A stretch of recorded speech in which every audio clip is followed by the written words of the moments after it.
I am Leema Pasha, an executive wellness coach and business consultant. I help women business owners and professionals to manifest wellness so they can savor life, increase income, and go from drained to reclaimed. So I'm going to share my screen right now and tell you a little bit more about Executive Wellness Webinar.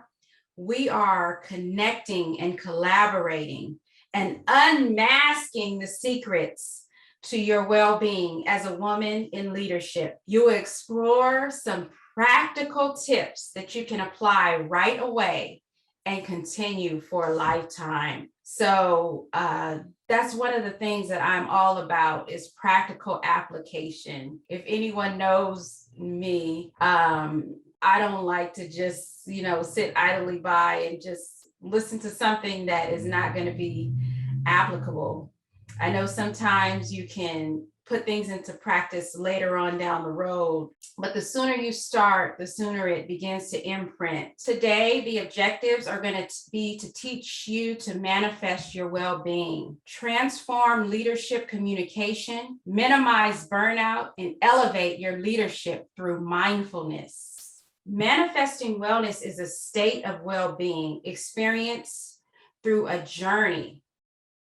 And this is something that I coined when I was doing the 21-day detox and just kind of really focused.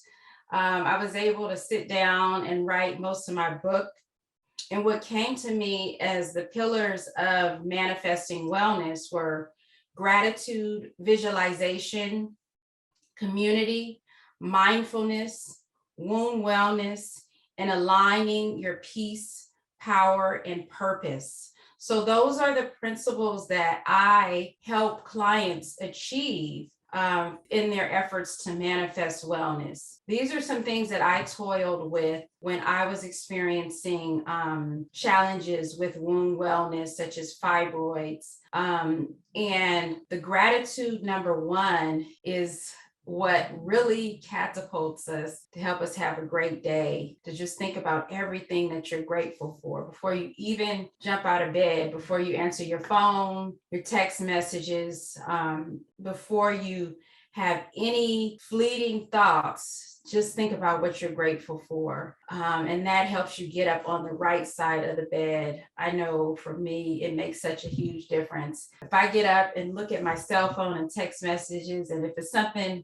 that I don't like, it can set the tone for the rest of the day. So it's our responsibility to set our tones for the day by first starting out with that gratitude. And then next is the visualization. The visualization is where you're able to close your eyes and envision not only what your day could be like, but envision what your highest desires are and envision them as if they have already been achieved. Envision them with all of your senses. Community is number three. Community is what we're building right now. So let me tell you briefly about myself. I specialize in teaching women business owners and professionals how to cultivate their well-being and optimize leadership communication skills through mindfulness. I hold a master's degree in business administration and a bachelor's degree in mass communications. I'm a certified life coach and certified women's wellness advocate. I administer the leadership chess test assessment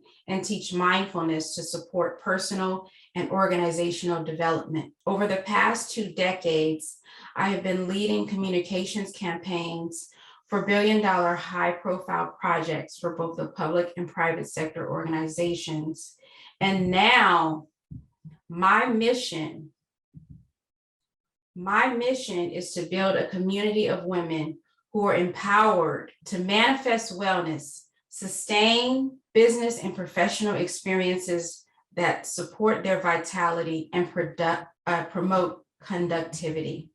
My vision is that women will manifest wellness in themselves and gain energy and vitality to transform their lives from the inside out, to their homes, to their businesses, and to the broader community.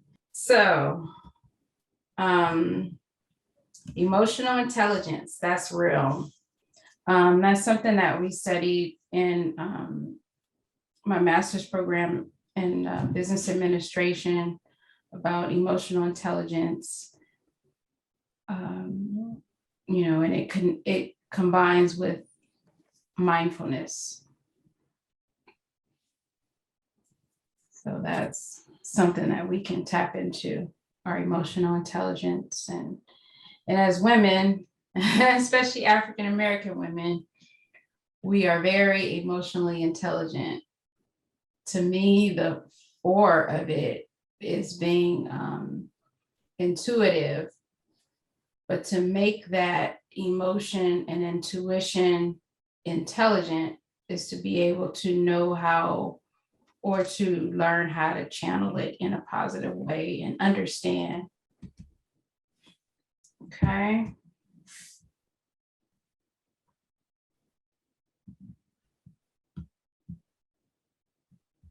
Back to being a high level observer,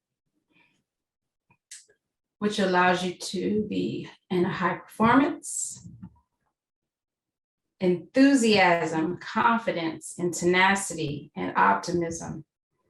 Those are signs of high performance emotions.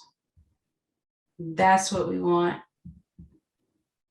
And we go through different seasons where we might not always be in this state, but check in with yourself and remember if you're practicing mindfulness or not. And also tap into your community and a coach to help you to harness these high performance emotions. Low performance emotions are magnification. So everything is a catastrophe, making mountains out of molehills, making molehills out of mountains. Distortion. As you become more mindful and aware of your own distorted thinking, at times, you may notice your own tenacity to fall into specific distorted thinking patterns. There's a quote by Albert Einstein that says, "Problems cannot be solved by the same level of thinking that created them." Back to being a high level observer versus, in the thick of things.